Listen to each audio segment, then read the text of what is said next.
Hey Internet, I'm Dan. And I'm Chaz. Welcome to Wine is Serious Business, episode 347. Bam. Yeah, we're here with doing some blind wines, doing a show on blind wines. You love tonight. it. Yeah. Our most requested feature. It's actually kind of sloppy of us that we don't do it more often because nobody loves the blind shows more than the viewers of Wine is Serious Business. And I like them too. It's a good And time. I like them especially when I'm in this seat because tonight these are three wines from my collection.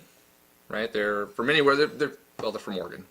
Just throw that out there. Yeah. We already talked about that. But there are three wines from my collection. Dan has no idea what they are, so this is going to be kind of fun. He has a rough idea about what's in my collection, kind of rough. Yeah. But he doesn't know everything. And so the idea was let's dip back into like the older or newer stock, just kind of rare things, and see how they're doing. And see if Dan can remember if he tasted these before, or try to figure out what they are. And So, Chaz has been collecting essentially since 2007, 8, something like that. yeah, so I've got a lot of sevens in the collection, and I've got some fives. Right? I would say because 6 was like the current vintage, right when you started buying heavy, right? Correct, yeah. Yeah. Yeah, so the first big vintage I bought into was 2008. I got a bunch of 2008s and a bunch of 2010s. But yeah, a little bit of 2005s. So this first wine, yeah. So a Oregon white wine. Yep, Oregon Chardonnay. I did put Riesling glasses down here, and he set them off to the side. So that tells us, that gives us a little bit of a cue. But in the glass, especially in a big glass like this, there's the Chardonnay character definitely comes through. Yeah. Pretty gold, right? Yeah, it's got a lot actually of really nice gold. Yeah, real nice gold color to it.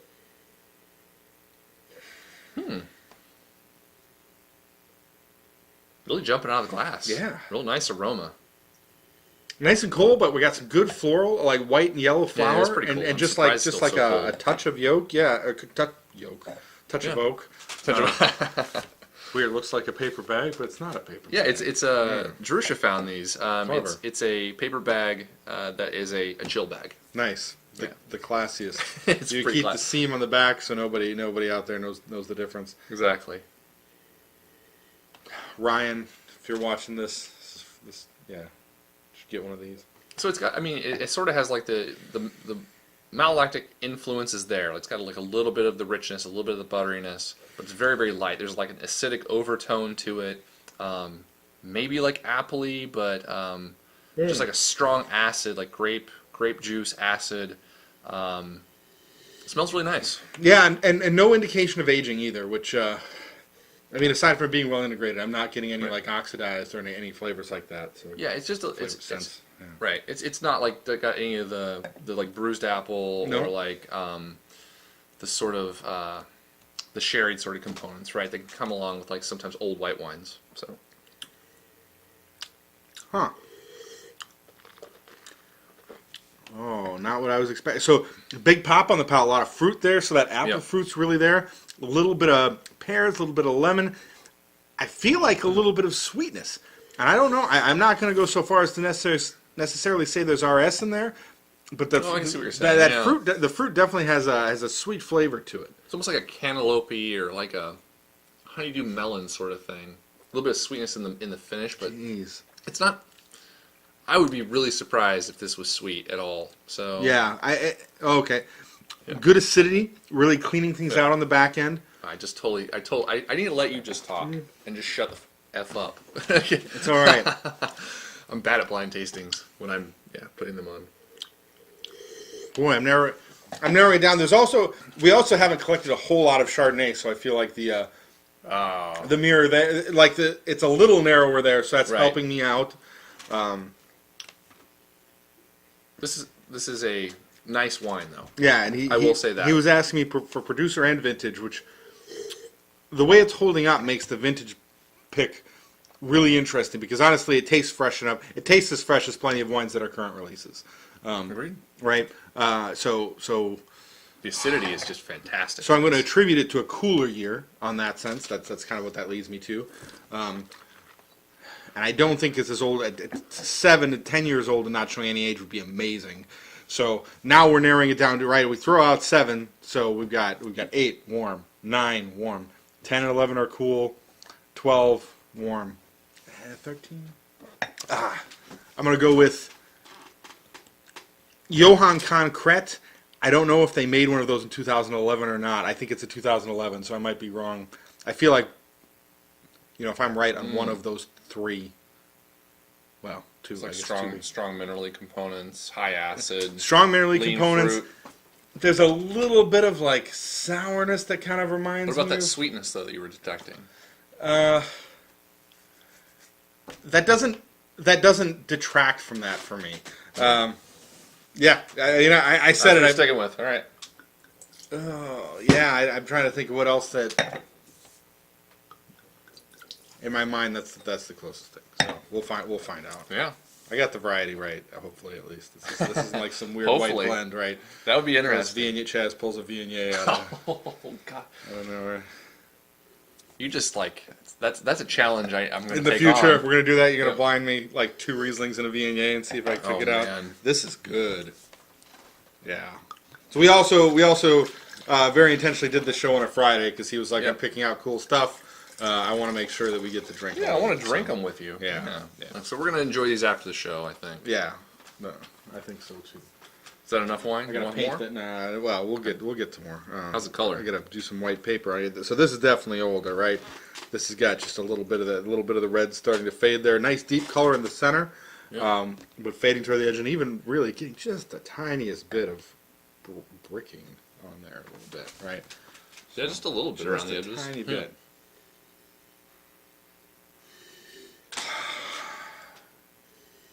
That smells delicious. Yeah.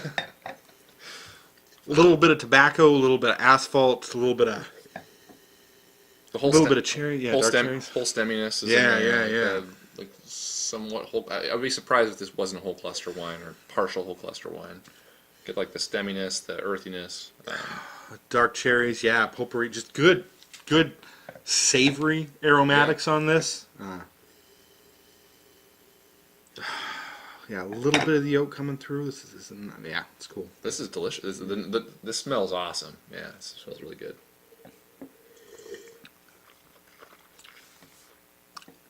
Boy, and when on the nose, like my fear is that it's going to be too tannic and too structured and a little hard.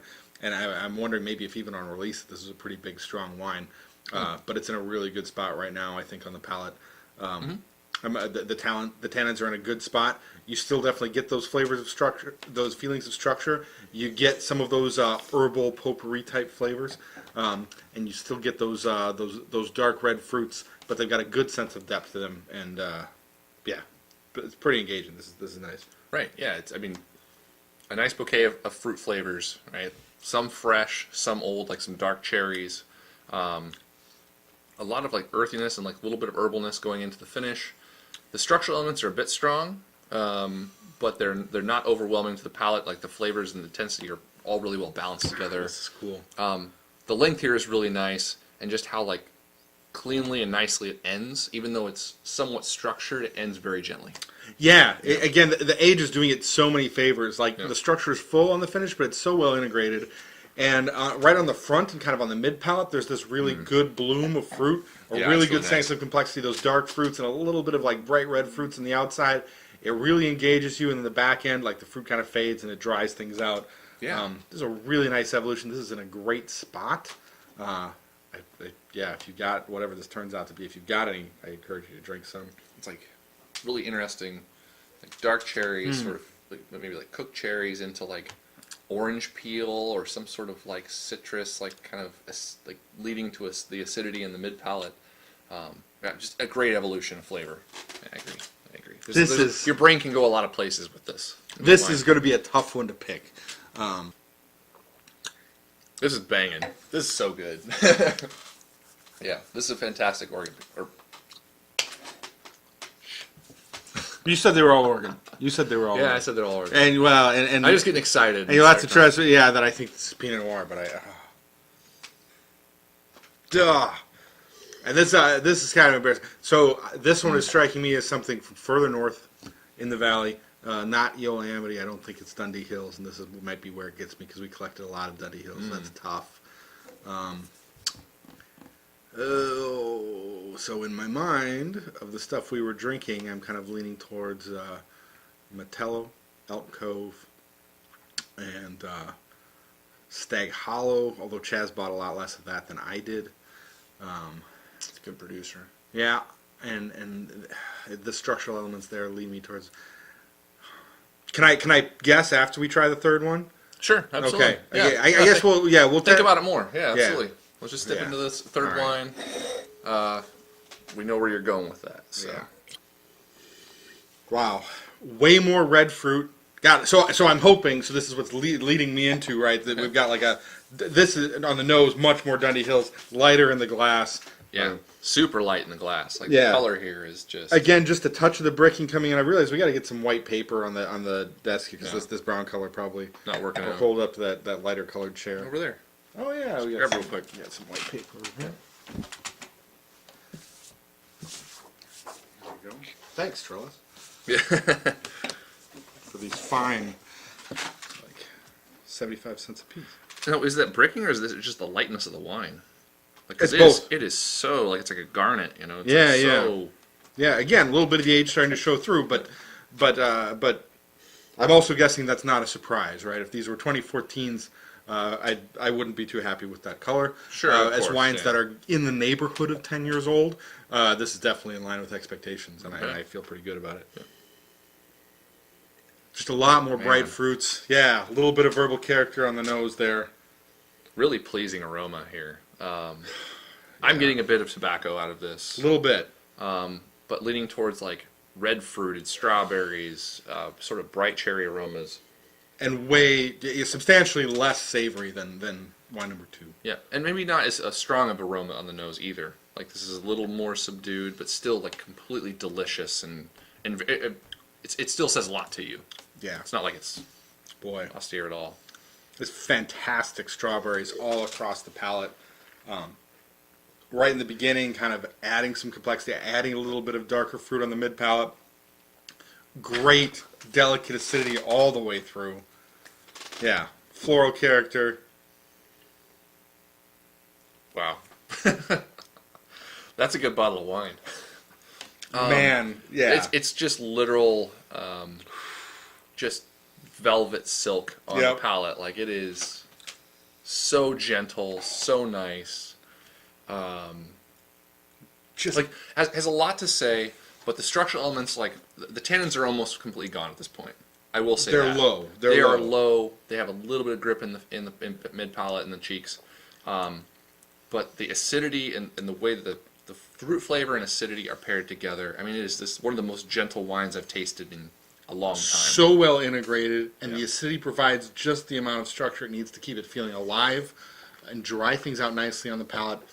The complexity of the fruit is great here. However it sits in your mouth, you're getting something different. And when you're like, oh, that's probably the end of it, there's a little more to think about. Man, this is a great spot. This is in a great spot. Oh, couldn't be happier. This is, yeah, up there as far as Oregon.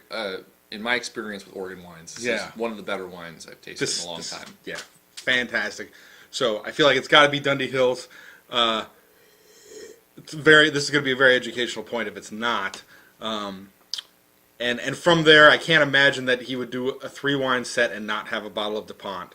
And so it's possible, of course, but we were both into that early, and Yeah, totally. and I feel like that's got to be part of it. So I'm going to guess this as a DuPont.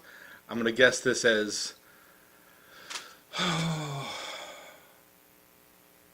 I'm going to guess this is an 07 DuPont Estate. That's what I'm going to do. And so, of the 3 I listed for Yamhill Carlton, I'm going to go with Elk Cove just because I know Chaz's cellar is deep there. And what have we liked? Oh, I don't feel like Mount Richmond's not quite that heavy usually, though, I don't think. It's not the Willamette Valley. I don't know the Elk Cove single vineyards well enough. So I know we like the Mount Richmond a lot. I'm just going to say that's Mount Richmond. That's 2000. God, that's 2008. I don't feel good about that, but that's what we're going to go. This is 2008. Yeah, Elk Cove, Mount Richmond. This Yeah. is 2007 DuPont. Estate. Yeah, And what was this? that is 2011 Johan Johan. 2011 Johan. I think it's the Which one do you want to start with? Let's start with the white. Let's go from there. Let's Okay. just work our way through. So the first one, vintage is very close. 2010. Cameron. Not Johan. Okay. Cameron Clos Electrique. Oh, very interesting. Okay. I had a poor experience with one of these bottles recently where it was pre-oxed, and it worried me a little bit, and so partially wanted to do the show to just like let's see, Sure. I'm gonna pull another one right away and drink it. I want to do the show, and this one is holding up beautifully. Yeah. This is a fantastic bottle of wine, lots of mineral, lots of acid, and you're right. For at this point 7 years old, doing a great job. Boy, yeah, you'd never guess, and I think a little bit of like reductive winemaking style, right, accounts for a little bit of that sourness. Sure. Right, and that's also accounts for why it is so lively and so fresh after this age, and that sense of minerality. Very cool. And I have not. Chaz has consumed much more Cameron than I have. Yeah. I love his. And whites. has collected more. I like it quite a love bit his too, whites. and I think it's just what events you end up at what you end up throwing in the cellar. So that's Exactly, cool. yeah. That's a cool thing. So All right, so onward. Yeah. So 2008 Yamhill Carlton, and I went with Elk Cove Mount Richmond, but wrong. whatever. Oh, okay. It's 2007 3 barrel from Johan. That's drinking so good. Yeah. Yeah, so I'd heard multiple people talk about this wine being hard as nails on release. And That makes sense. And I've got a bunch of bottles of it, and I've not opened a single one. I haven't tasted. This is the first time I've tasted it. Yeah. I mean, I've got like 4 bottles. But this is the first time I've tasted this wine. So I was just like, we got to see. At this point, it's 10 years old. It has to have like let up something, right? Right. And it's just the thing that's awesome about this. It's just starting to let go. Like it's just at the start of its drinking window, in my opinion. Yeah, and the dark fruit is really there, which I don't necessarily associate with their wines, but when I'm thinking about it, like the 08 Nils was definitely full of dark fruit. Yep. And some of their wines are also, and I don't know if any of these guys see this, they can probably comment on why that is. The white. Oh, sorry. Sorry. If any of these guys see that, they can probably comment on why that is. Maybe it has to do with the clones, or if that's more of an expression of their site. I feel like the different Pinot Noirs they make can have different types of expression. But Agreed. man, thanks for opening it. That's really cool. Yeah, I'm And, just excited to drink it. Yeah. Excellent. I feel like I must have tasted this wine before, but I know I haven't had a lot of it. Okay. And so, lastly, this was a 2007 DuPont. Yeah, that's what I said. Not. Also, it's 2008 Brick House. Ribbon Ridge? Ribbon Ridge. It's their lead Dijonnais, one of their blocks or vineyards within their estate vineyard. Wow. But not one of their top cuvées either. This is like one of their mid-range ones, right? It's up near the top. Okay. So this was purchased on release for $40. Oh, okay. So in 2009, right? So like Demeter certified at that point too. It is exactly. noteworthy. Yeah. Yeah. But remember, when we were talking before the show, I said like I had changed one of my positions on one of the wines. I had last minute changed one. I drank a bottle of this at the cellar 2 days ago and was blown away by how it was drinking. It's so good. I was like floored. I was just like, this is. I just can't put into words like how good it is. In my opinion, for my palate, for the way I drink wine, this is as good, almost as good as Oregon Pinot can get. And definitely the best bottle of Brickhouse I've had. Okay. I haven't tasted a lot of them. I think just due to they don't do they've got a really good following, so they don't do a lot of public events, and you don't stumble across their wines unless you like just go and order it. Yeah. And we're spoiled here. We get to try a ton of wines. There's not a lot I buy blind. I bought 3 of these blind. Without, I just knew I had some good brick house down at the cellar. I think our friend Grant had opened some old brick house that would for make us. sense. Yeah, he opens like 98s or some 99s, and I was like, this wine is so effing good. And I think I went down to like Fred Meyer and bought 3 bottles or something. Wow. Yeah. This was like literally purchased at a supermarket. So and I feel like sorry, yeah, and I wish we were here with somebody with even more Oregon experience to tell me what is distinct about this as Ribbon Ridge as opposed to a bottle of Dundee Hills, because this has all the markers of wines from Dundee in my head. The nose is different. Okay. So And listening to you talk about it, Yeah. I agree. The fruit profile is completely like the same. And DuPont in good years, the acid is just like right in line. It delineates and like it's so in balance and in line. It integrated with the wine. So I can see where you're going with the palate, but like the nose here is completely different in my opinion. Wild. All right. Well, So it doesn't have the funk. We're the funk, man. Like that's all right. yeah, we were the guys like back in the day, like the guys who talk about the Oregon funk, Oregon right? funk guys. Yeah. This doesn't have any of the Oregon funk, in my opinion. Interesting. You're right, and that was more of a Dundee thing. Exactly. Yeah. A lot of those wines are stinky, and they're stinky in a good way. Very interesting. So, okay, so we learned something. I've done really well on previous blind shows that we've had. You did pretty damn good. I got the varieties right. That's but you were like something. A vintage off on each one of these. So anyway, yeah. That's all right. I gotcha. That's all right. That's good. Wine. Yeah, blind tasting keeps you modest.